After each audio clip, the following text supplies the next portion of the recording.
Assalamualaikum warahmatullahi wabarakatuh.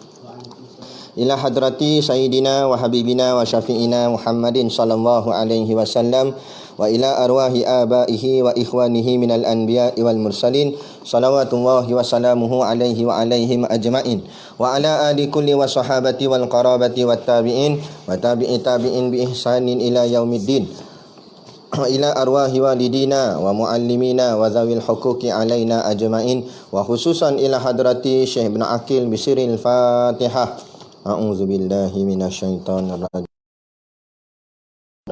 Alhamdulillahirabbil alamin arrahmanir rahim maliki yaumiddin iyyaka na'budu wa iyyaka nasta'in ihdinas siratal mustaqim siratal ladzina an'amta 'alaihim ghairil maghdubi 'alaihim waladdallin amin. Bismillahirrahmanirrahim. Alhamdulillahil qail a'udzu billahi minasyaitonir rajim. Bismillahirrahmanirrahim. Tabbat yada abi lahabi wa tab. Binasalah kedua tangan Abu Lahab dan binasalah ia bersama. Ma aghna anhu maluhu wa ma kasab. Dan hartanya dan segala yang diusahakannya tidak dapat menolongnya. Sayasla naran zata lahab. Ia akan binasa kerana bakaran api neraka yang marak menjulang. Wa mra'atuhu hammalatal hatab. Dan juga isterinya seorang perempuan pemunggah kayu api. Fi jidiha hablum mim masad. Di lehernya sejenis tali dari tali-tali yang dipintal. Suratul Lahab, nyalaan api. Surah yang ke-111, mengandungi 5 ayat pada juzuk yang ke-30. Asyhadu an la ilaha illallah wahdahu la syarikalah wa asyhadu anna sayyidana Muhammadan abduhu wa rasuluh. Allahumma salli wa sallim ala sayyidina Muhammad wa ala alihi wa ashabihi ajma'in. Subhanaka la ilma lana illa ma 'allamtana innaka antal alimul hakim. Rabbi syrah li sadri wa yassir li amri wa hlul 'uqdatam min lisani yafqahu qawli. Wala haula wala quwwata illa billahil aliyil azim. Amma ba'. Qala Rasulullah sallallahu alaihi wasallam, qad ja'akum syahru mubarakun iftaradallahu alaikum siyamahu tuftahu fihi abwabul jannah wa taghlaqa fihi jahim wa taghallu fihi asyayatin fihi lailatun khairun min alfi syahr min hurima khairaha faqad hurim atau kama qala. Rawahu Imam Ahmad wa Nasa'i wa Baihaqi. Mafhum hadis, qad ja'akum syahru mubarakun. Sungguh telah datang kepadamu satu bulan yang penuh berkat. Iftaradallahu alaikum, di mana Allah mewajibkan kamu siyamuhu, yakni berpuasa. Tuftahu fihi abwabul jannah, pada bulan itu dibuka pintu syurga. Wa taghlaqu fihi abwabul jahim, dan ditutup pintu neraka.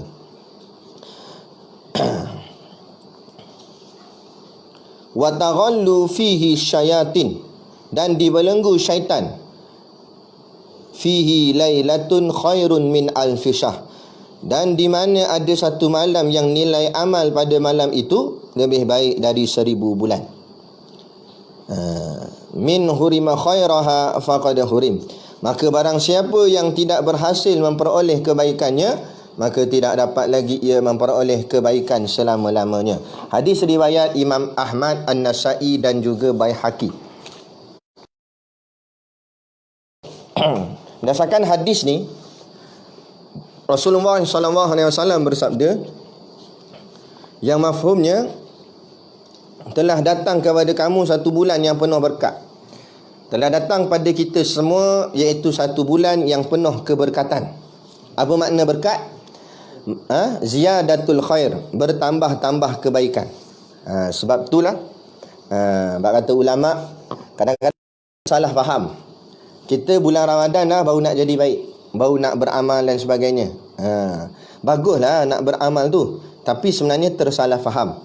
Sepatutnya 11 bulan yang lain selain daripada bulan Ramadan adalah bulan beramal. Bulan kita buat amal, bulan kita jadi baik. Adapun bulan Ramadan menggandakan amal. Bulan Ramadan menambahkan lagi kebaikan. Bukan maksudnya bulan Ramadan baik, habis bulan Ramadan syaitan balik. Jadi bukan masuk macam tu. Bukan masuk bulan lain tak apa, kita lara sikit tak apa. Nak bulan Ramadan je lah kita jangan lara. Bukan, itu salah faham. Adapun bulan lain semua kita baik dah, tapi bulan Ramadan tingkatkan kebaikan. Sebab tu Nabi SAW dalam bulan-bulan yang lain dalam tahun-tahun yang lain Nabi mengkhatamkan Qurannya sepanjang bulan Ramadan. Tapi saat Nabi tahun yang akhir Nabi nak wafat, tahun tu Ramadan Nabi khatam 2 kali. Nabi mengulang bacaannya, tasmik bacaan Al-Qurannya dengan malaikat Jibril alaihi salam.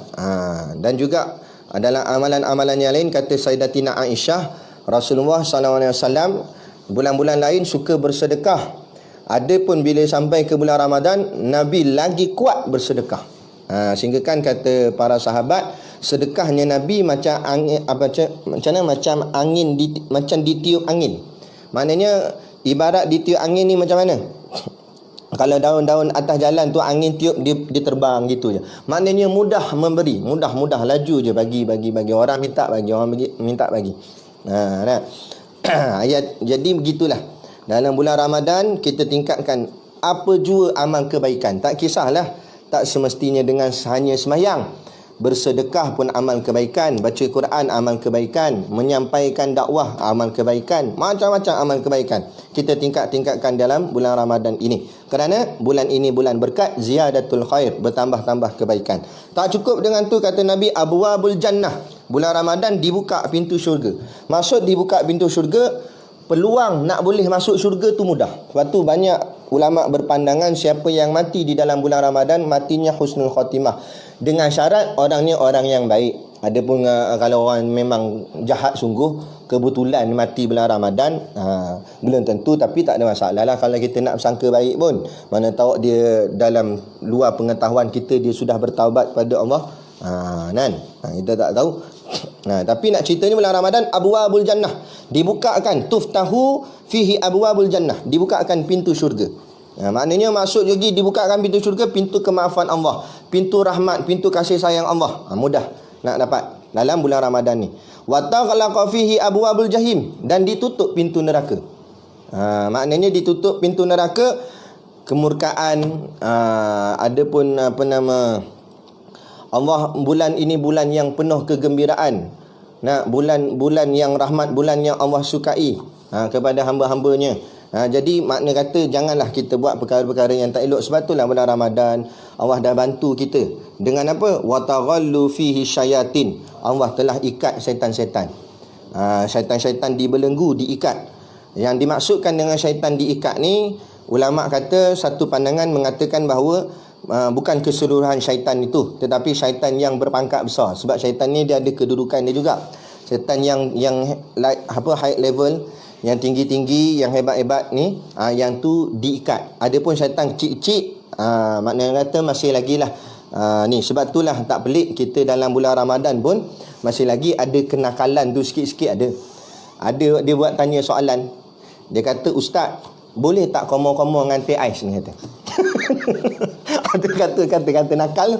Tu jenis setan kecil-kecil tu ada lagi lah tu kat telinga dia tu.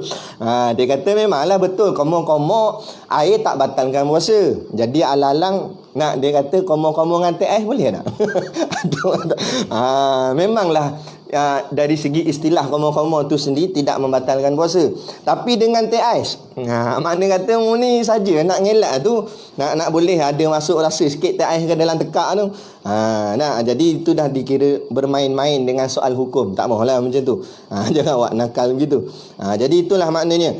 Dan ada juga yang berpandangan bahawa maksud diikat syaitan-syaitan ni dikurangkan hasutannya.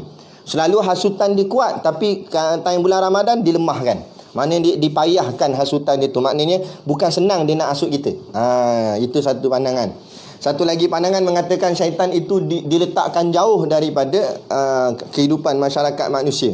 Sepertinya kata ulama di tengah laut. Diikat, diletak kat tengah laut. Sebab ada orang tanya ulama, syaitan tu ikat kat mana? Macam-macam nak tanya. Nak tahu pula syaitan ikat kat mana. Setengah pandangan kata ikat di tengah laut. Sebab jauh daripada orang. Ada yang kata ikat di dalam hutan, bukit bukau yang tak ada penduduk, tak ada manusia. Wallahu a'lam.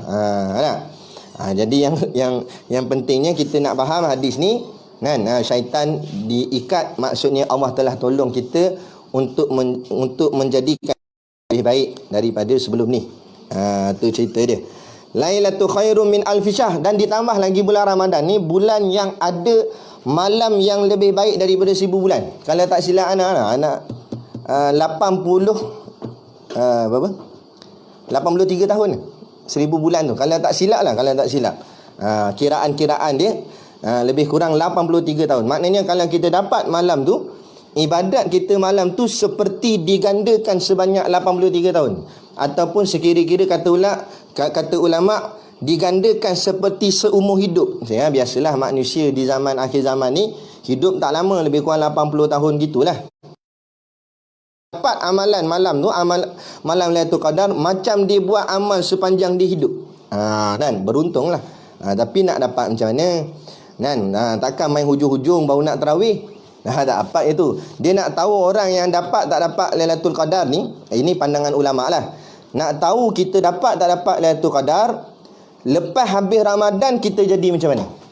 Kalau kita jadi semakin baik, semakin elok, itu alamat kemungkinan besar. Moga-mogalah insya-Allah kita dapat Lailatul Qadar masa Ramadan hari itu. Tapi kalau lepas Ramadan dia jadi koi lama balik, tu maknanya dia tak dapat Lailatul Qadar. Dia dapat Lailatul Kamdar. Tak dapat. Sekarang Kamdar orang tak sebut dah, orang sebut Jekyll sekarang kan. Isu panas. Macam-macam hal. Baik. Jadi itu bulan Ramadan. Jadi kata Nabi lagi, hurima khairaha faqad hurim. Siapa yang tak dapat kebaikan dalam bulan Ramadan ni, maka seolah-olah dia macam tak dapat kebaikan sampai bila-bila. Maknanya rugi teramat sangatlah, tu maksud dia. Bukanlah maksudnya bila terlepas Ramadan ni dah alang-alang terlepas ni baik setan teruslah. Tak, bukan maksud macam tu. Tapi Nabi nak kabarnya, kalau kita terlepas kebaikan dalam bulan Ramadan, seolah-olah kita dapat satu kerugian yang sangat besar. Nak boleh balik macam tu bukan senang. Sebab belum tentu lagi kita bertemu dengan Ramadan yang seterusnya. Jadi itulah sedikit bahagian mukadimah kita tentang keberkatan fadilat bulan Ramadan. Kemudian kita sambung kitab kita. Qala al-muallifu rahimahullahu ta'ala wa nafa'ana wa iyyakum bi ulumihi fid daraini amin ya rabbal alamin. Kata pengarang kitab, sifat-sifat istighna dan iftikar. Kita baca dulu. Istinahu artinya kaya Allah daripada sekalian barang yang lain daripadanya, yakni tidak berkehendak ia kepada sesuatu. Maka tidak berkehendak Allah kepada orang yang menjadikannya, dan tidak berkehendak ia kepada tempat berdiri bagi zatnya. Yang keduanya iftikar, artinya berkehendak oleh sekalian yang lain daripada Allah kepadanya, yakni berkehendak sekalian mungkin itu kepada Allah pada menjadi dan menentu akan mereka itu dengan perkara-perkara yang harus. Sifat-sifat istighna terkandung di dalam sifat istighna itu 11 sifat, iaitu wujud, qidam, baqa', mukhalafah lil hawadis, qiyamuhu bi nafsihi, sama', basar, kalam, kaunuhu sami'an, kaunuhu basiran, kaunuhu mutakalliman. Sifat-sifat iftikar terkandung di dalam sifat iftikar itu 9 sifat, iaitu wahdaniyah, kudrat, iradat, ilmu, hayat, kaunuhu qadiran, kaunuhu muridan, kaunuhu hayyan. Kita habiskan dah.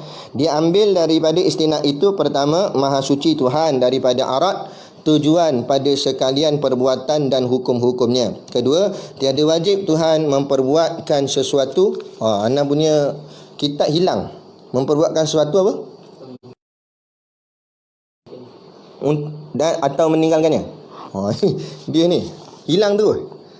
Tu tanda ilmu nak diangkat dah tu. Memperbuatkan sesuatu atau meninggalkannya. Diambil daripada iftikar itu, pertama, baharu sekalian alam. Kedua, tiada memberi bekas oleh sesuatu daripada makhluk. Okey, baik. Tu kita baca je tadi. Kemudian kita nak huraikan untuk kita nak faham insya-Allah. Yang pertama istiqna'.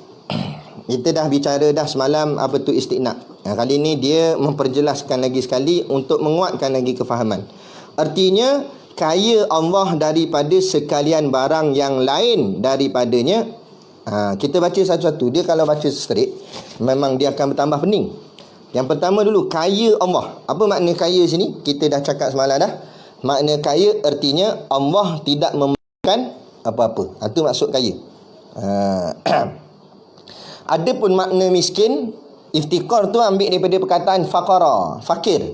Fakir tu maknanya memerlukan sesuatu.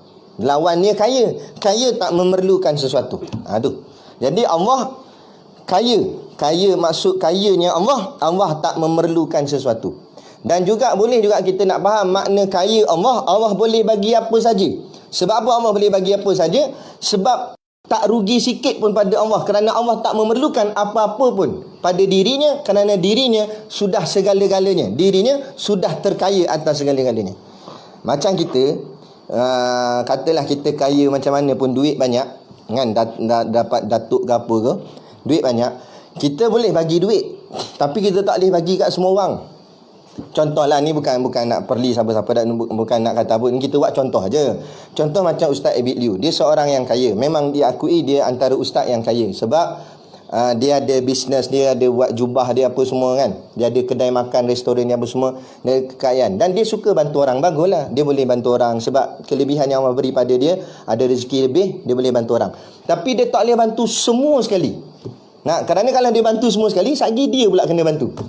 Sebab nanti dia pun susah juga. Jadi dia boleh bantu sedikit sebanyak yang mampu dia bantulah. Banyak mana. Adapun Allah Ta'ala punya kaya punya Allah boleh bagi apa saja, semua sekali, ada kerugian walaupun sedikit pun. Tu maksud Allah terkaya. Kerana apa? Allah tak memerlukan apa-apa. Macam kita, walaupun contoh kita kaya macam mana pun kan, macam Datuk Alif Syukri ke apa, kaya dia macam mana pun dia boleh bagi kereta Ferrari dia ke atau Lamborghini dia pada orang. Tak boleh. Sebab masih lagi dia kata, ni kereta aku, takkan aku nak bagi kat orang kan. Boleh tak dia bagi rumah dia kat orang? Kaya macam mana pun tak boleh. Kayanya Allah, apa yang ada pada Allah boleh bagi pada siapa-siapa kalau yang Allah nak. Allah nak bagi dia hebat, Allah nak bagi dia banyak duit, Allah nak bagi dia makan sedap, Allah boleh bagi apa semua. Kan? Macam siapa nama Maryam kan, Siti Maryam, semasa dia kecil dia kuat beribadat, habis dia ibadat dia buka bekas makan dia penuh dengan makanan, ada buah-buah. Di cerita ni ada sebut dalam Quran kan, ada buah-buahan. Mana datang buah-buahan ni? Allah yang maha kaya. Allah boleh bagi dengan tak ada pokok, Allah boleh datangkan buah. Hebatnya Allah. Tu maksudnya terkaya Allah Ta'ala. Itu istiqna'. Kaya Allah daripada sekalian barang yang lain. Sekalian barang yang lain tu maknanya selain daripada Allah. Allah kaya daripada segala-galanya. Maknanya bolehlah nak juga kata makhluk tu, tapi ni kata sajalah, bukan hakikat. Kita kata makhluk tu kaya ke, tapi paling kaya Allah. Tapi bukan maksud kita kata makhluk tu kaya maknanya macam sifat Allah juga. Tak. Kayanya makhluk masih lagi bergantung pada yang lain. Nak sebut saja kaya, hakikat fakir. Adapun Allah sebut kaya, hakikat pun kaya. Tu Allah. Lepas tu dia kata kaya Allah daripada sekalian barang yang lain. Kan? Daripadanya, yakni tidak, maksudnya kaya situ diterangkan, yakni tidak berkehendak ia kepada sesuatu. Allah, ia tu Allah. Allah tidak berkehendak kepada sesuatu. Okey, baik. Macam mana kita nak faham persoalan ni dengan sifat iradat? Dia kata sini, yakni Allah tidak berkehendak ia kepada sesuatu. Tapi sebelum ni kita belajar sifat iradat tu sifat berkehendak. Kadang-kadang setengah orang dia saja nak test ustaz kan, dia akan aju soalan ni. Dia kata ustaz ngajar itu kata sifat iradat Allah ada sifat berkehendak, maknanya Allah berkehendak lah. Sampai dekat istiqna' ni dikata ni tidak berkehendak. Macam mana tu? seolah-olah macam satu bentuk percanggahan. Sebenarnya tidak bercanggah. Dia memerlukan kefahaman. Sebab tu tak boleh baca kitab sendiri. Dia kena dengan bertalaki, menjelaskan supaya tidak menjadi kekeliruan. Sifat iradat yang kita belajar tu, maksud iradat Allah, Allah berkehendak, maknanya Allah nak jadikan segala-gala ni dengan kehendak Allah, dengan bukan keterpaksaan. Tu maksud dia. Bukan maksudnya ada siapa suruh Allah buat. Tak. Allah buat dengan suka hati dia. Maksudnya tu. Dengan Allah nak buat. Tanpa dengan ilat. Sebab tu kalau kita mengaji kitab tauhid yang lebih tebal, dia akan hurai lagi dalam. Cuma ni kitab ringkas. Permulaan kita nak mengaji, tak apalah kan. Cumanya dari segi penerangannya, Allah itu tidak dengan ilat. Ilat tu maksudnya bersebab. Apa Allah buat tidak dengan bersebab. Kerana kalau bersebab, maknanya ada keterpaksaan. Kita bersebab. Contoh, kenapa kita buka puasa tadi? Makan apa tadi? Kenapa makan nasi goreng? Kenapa kalau tak payah makan tak boleh? Kenapa kena makan? Sebab perut lapar. Ada sebab.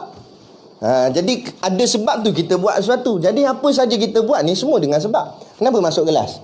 Sebab nak ngaji. Kenapa nak ngaji? Sebab nak ambil ilmu. Kenapa nak ilmu? Sebab nak beramal. Semua sebab. Adapun Allah tidak dengan sebab langsung. Itu Allah buat semua ni suka hati Allah dengan kehendak dia. Itu maksud iradat tu. Dengan kehendak Allah lah. Maksud dengan kehendak Allah bukan dengan sebab. Maksud dengan kehendak Allah tu bukan dengan suruhan. Adapun kehendak makhluk mesti lagi dengan bersebab. Kita nak belajar ada sebab.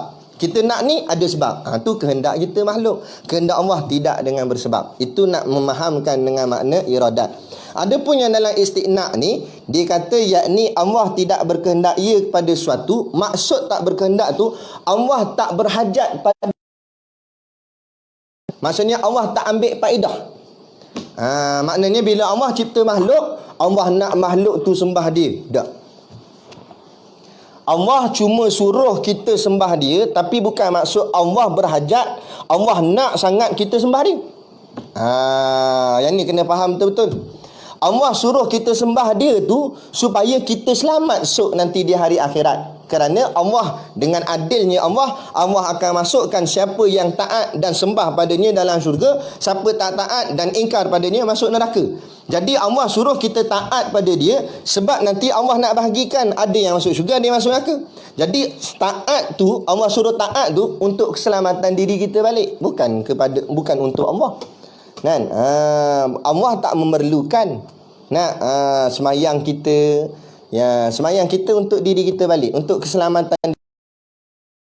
Allah tak memerlukan tu maksudnya tidak menambahkan sedikit pun. Contohnya maksudnya bila semayang baru Allah gembira. Sonoklah geng-geng Pondok Anur semayang, nampak? Tengok Allah. Nak sahur tak bangkit subuh terlepas, alamak ramai tak semayang, sedih pagi tu. Allah monyok ni. Sedih ramai tak semayang. Tak ada, Allah tak sedih gitu. Jadi maknanya kalau Allah jadi gitu, maknanya bersebab lah. Jadi tidak. Maknanya taat ke tak taat ke, Allah tetap Allah. Tu maksud dia. Allah terkaya, tu maksud istiqna' tu. Maknanya Allah, orang cakap Allah tak berubah walaupun sedikit bila orang taat pada dia atau orang ingkar pada dia. Kerana dia tidak mengambil faedah daripada ketaatan dan keingkaran makhluk tersebut. Jadi taat dan ingkarnya makhluk itu balik pada makhluk tu balik. Kalau dia taat, untung ke dia? Dia ingkar, azab ke dia? Kita balik, cerita semua. Kita taat, kita yang untung. Kita ingkar, kita yang rugi. Adapun kalau kita taat, Allah tak untung, tak rugi. Kita ingkar pun Allah tak untung, tak rugi. Allah tetap Allah. Nampak? Kalau nak bagi mudah fahamnya, majazi akli lah, pinjam-pinjam cakap, macam ibarat hakim. Kan? Seorang pesalah masuk dalam mahkamah. Kemudian peguam cara cakap apa semua ni. Sekali hakim ni jatuhkan hukum. Hakim kata dijatuhkan di bawah akta sekian-sekian, awak didapati bersalah dan ditahan dan penjara selama 3 tahun. Siapa yang kena penjara? Pesalah ke hakim? Nampak? Ada muka hakim ni penjara. Dan hakim tak ada rugi. Hakim untung pun tidak, rugi pun tidak. Dia cuma menghukum sahaja. Menghukum orang ni bersalah atau tak bersalah. Nah, yang kena tangkap, yang kena masuk penjara dia. Kalau lepas pun dia. Hakim tak ada apa-apa, dia cuma menghukum. Tu. Ibaratnya begitulah. Maksudnya begitu. Jadi begitu. Maknanya Allah tak memerlukan sebarang bentuk apa pun. Itu maksud dia. Maka tidak berkehendak Allah kepada orang yang menjadikannya. Dan lagi istinaq itu juga, Allah tidak berkehendak kepada orang ataupun apa-apa ataupun sesuatu yang menjadikannya. Nya siapa? Nya Allah. Nya sini zat, sifat dan af'al. 3. Maksudnya Allah tak berkehendak kepada siapa-siapa pun untuk menjadikan diri Allah atau sifat-sifat Allah ataupun perbuatan Allah. Diri Allah tak ada siapa Allah perlukan siapa untuk tolong. Kita memerlukan Allah untuk jadikan kita. Sifat Allah ada dengan Allahnya. Bukan maksudnya Allah memerlukan sesuatu untuk jadikan sifat dia, tak. Adapun kita, sifat-sifat kita ni memerlukan Allah untuk jadikan sifat kita. Begitu juga perbuatan. Segala perbuatan Allah tak ada dengan pertolongan siapa-siapa. Allah buat dengan perbuatannya sendiri. Adapun perbuatan kita dengan pertolongan Allah biiznillah. Sama ada kebaikan atau benda yang tak baik pun. Tak kira apa-apa pun. Wama apa nama ayat tu? Wama khalaqakum wama ta'malun. Allah yang jadikan kamu dan Allah yang menjadikan segala perbuatan kamu. Okay. Dan tidak berkehendak ia kepada tempat berdiri bagi zatnya. Ni maksud dia macam mana? Maksud dia zat Allah tidak memerlukan tempat untuk berdiri.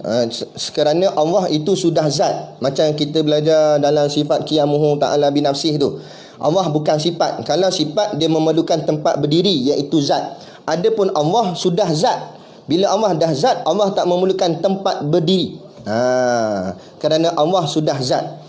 Maknanya Allah tak memerlukan pergantungan kepada apa-apa pun. Kalau macam sifat, dia perlukan pergantungan, dia perlukan zat, kan? Untuk berdiri sifat tu. Adapun Allah zat, tak memerlukan zat yang lain untuk dia berdiri. Juga membawa maksud pegangan ahli sunnah wal jamaah kita, Allah wujud bila makan. Allah ada dengan tidak bertempat. Kerana kalau bertempat, maknanya Allah memerlukan sesuatu. Allah memerlukan tempat. Allah di langit, maknanya Allah memerlukan langit untuk berada. Mustahil. Akal tak boleh terima. Kalau Allah perlukan langit, lemahlah Allah. Maknanya Allah kena cipta langit baru boleh dia duduk. Tak? Habis masa Allah belum cipta langit, Allah di mana? Jadi ini pahaman yang menyeleweng. Tak boleh. Allah tidak mengambil sebarang faedah daripada segala yang diciptanya. Langit ke apa, semua ciptaan Allah. Maka Allah tak memerlukan apa-apa pun. Langit ke apa, Allah tak memerlukan. Habis Allah ada di mana? Allah wujud bila makan. Allah wujud tanpa tempat. Kerana tempat adalah makhluk Allah. Maksudnya Allah wujud tanpa memerlukan makhluk, yakni tempat tadi. Tak perlu.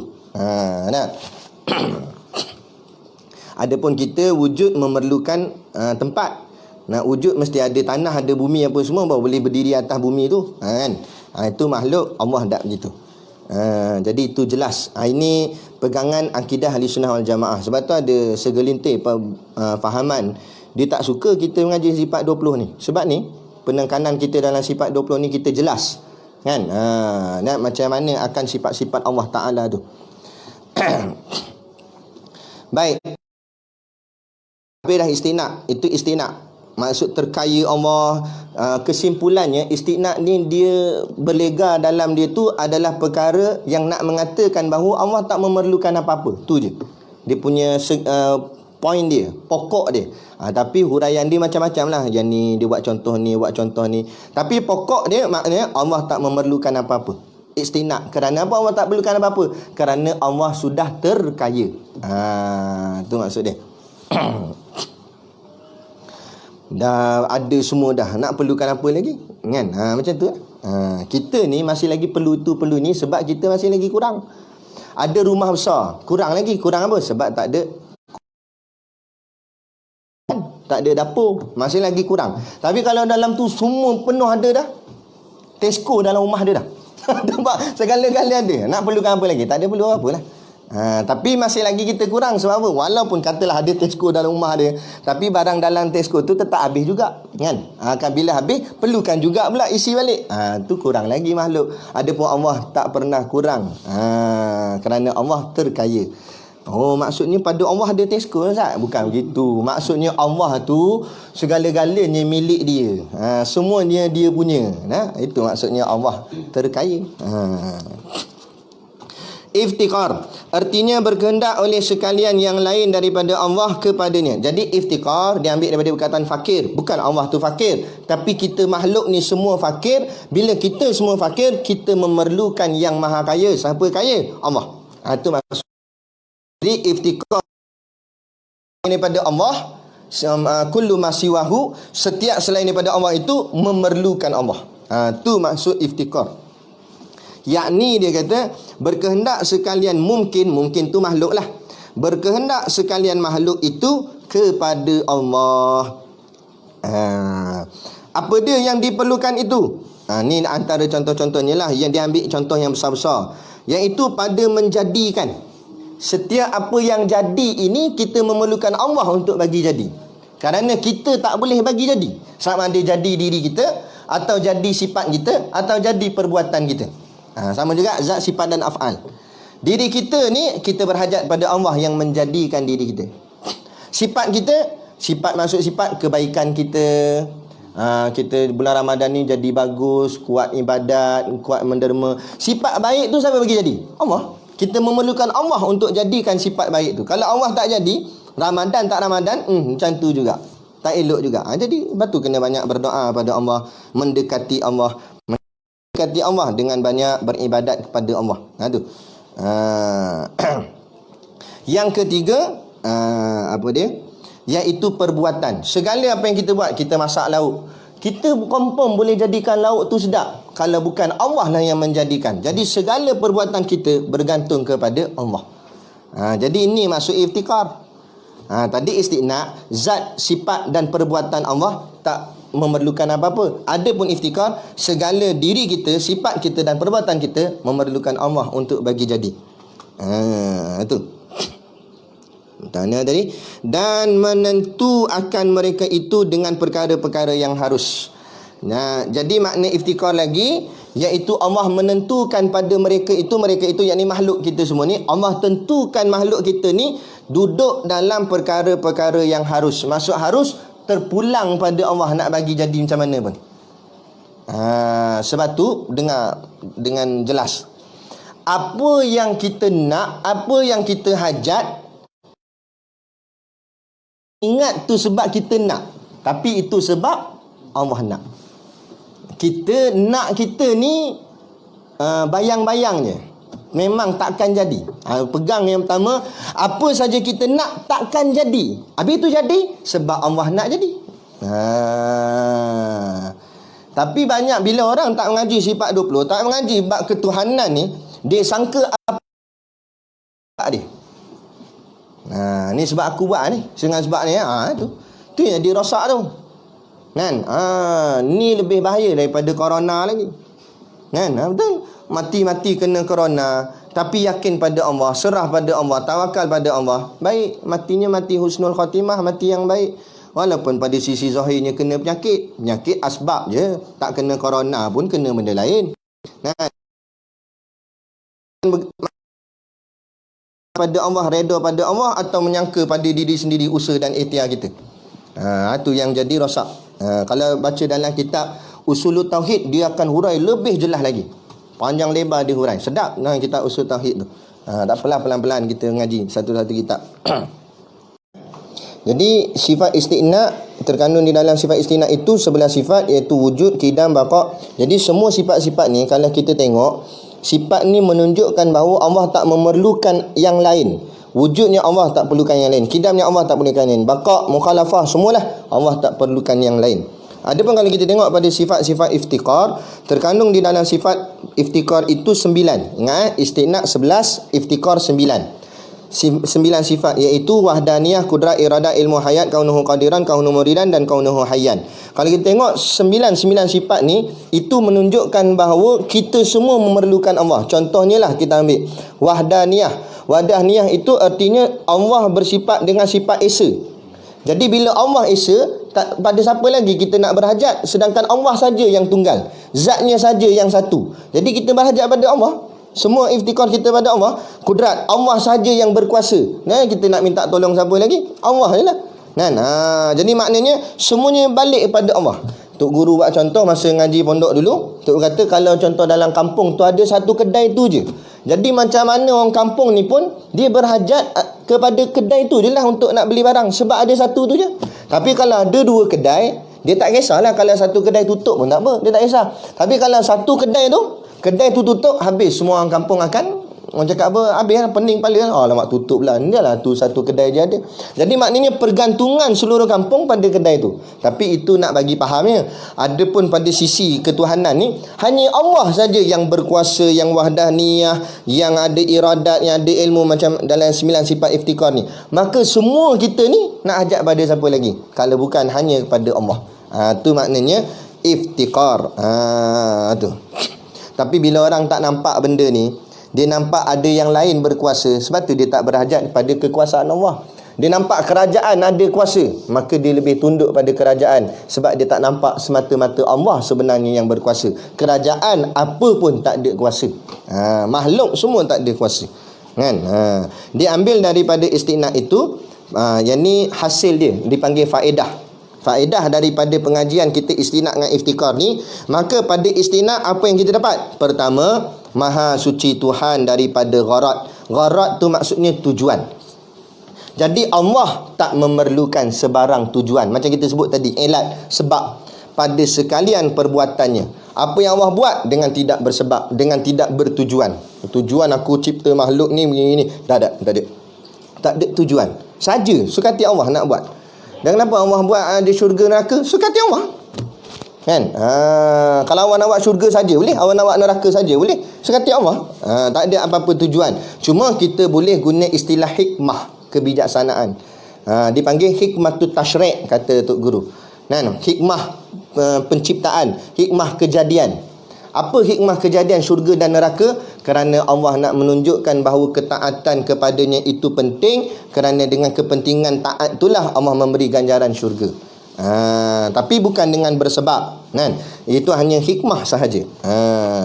Dan hukum-hukumnya dan segala hukum yang Allah tetapkan, tidak ada apa-apa sebab, tidak ada apa-apa tujuan. Sebab tu Tok Guru pernah tanya soalan kepada kami semua dulu masa mengaji. Tok Guru tanya, kenapa babi tak boleh makan?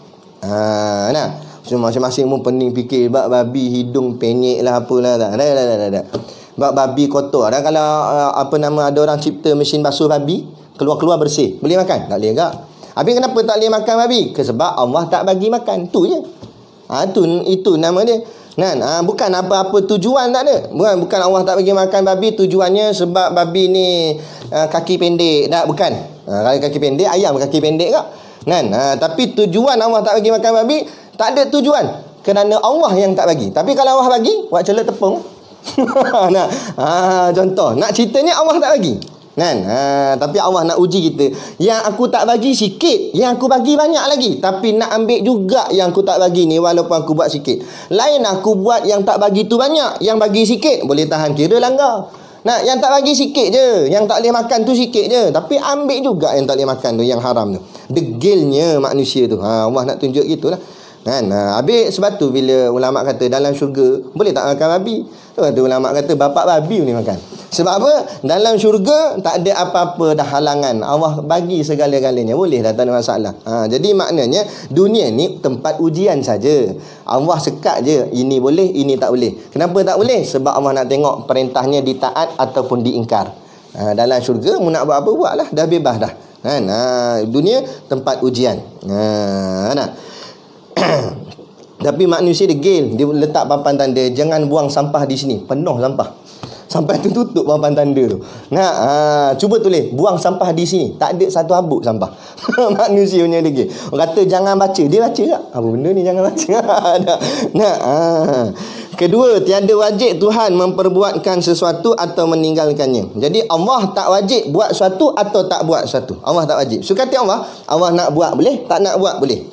Itu faedah daripada istiqna. Kefahaman kita dari sudut istiqna hasilnya dua. Iaitu yang pertama, apa tadi? Allah buat satu benda tanpa dengan sebarang tujuan, tanpa gharad. Yang kedua, Allah tidak diwajibkan atasnya buat sesuatu atau tinggal sesuatu. Kemudian hasil daripada iftikar pula, faedah daripada kita faham apa tu iftikar. Yang pertama, baharu sekalian alam. Alam tu maksudnya makhluk. Makhluk ni semua bersifat baharu. Makna baharu, berubah-ubah. Maknanya bila berubah-ubah, berhajat kepada yang mengubahkan dia. Jadi maknanya makhluk berhajat kepada Allah untuk sentiasa mengubah kita, untuk memperbaharukan kita. Kan? Tu kita maknanya memerlukan Allah. Tu iftikar.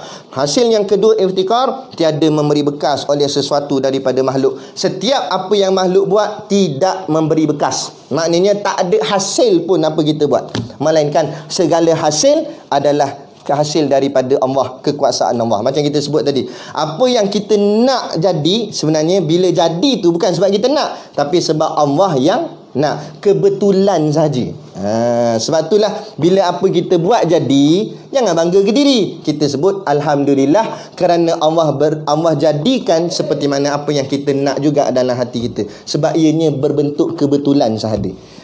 Hakikatnya bukan sebab kita nak, tapi sebab Allah yang nak. Itu hasil daripada iftikar. Maka malam ni habis segala perbicaraan secara total sifat 20, tetapi secara ringkas mengikut kaedah kitab Zadul Muta'alim.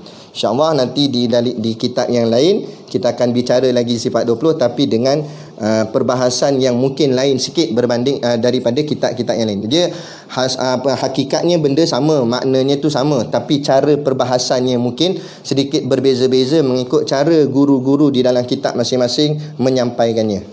Tapi daripada kitab ni, inilah yang kita dapat. Moga-moga memberi manfaat kepada kita bersama dari sudut keyakinan kita kepada Allah dalam bab kita mengenali Allah melalui kaedah sifat 20 ini, insya-Allah. Dan kuliah kita yang seterusnya nanti, kalau diizin Allah, kita akan masuk bab yang baru, iaitu percaya dengan malaikat pula.